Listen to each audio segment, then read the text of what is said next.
রব্বুল আলামিন বললেন, খবরদার, ওয়াতিউল্লাহ ওয়া রাসূলাহু ওয়া লা তানাযাউ ফাতাফশালু ওয়া তাযহাবা রিহুকুম ওয়াসবিরু ইন্নাল্লাহা মা'আস সাবিরিন।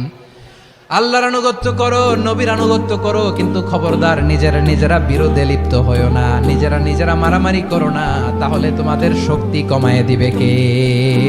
ফাতাফশালু, তোমরা সাহস হারাবা, ওয়া তাযহাবা রিহুকুম, তোমাদের শক্তি কমে যাবে, পাওয়ার কমে যাবে। তাহলে আমরা যদি নিজেরা মারামারি করি, আমরা নিজেরা যদি বিচ্ছিন্নতায় লিপ্ত হই, আমরা যদি মতানৈক্য করি, তাহলে আমাদের শক্তি কমে যাবে, ঠিক কিনা? আমরা শক্তি কমাবো। আচ্ছা, ছোট্ট একটা বাঁশের কঞ্চি যদি আপনারা দেয়, পায়ের মধ্যে ধাক্কা দিয়ে ভাঙতে পারবেন না?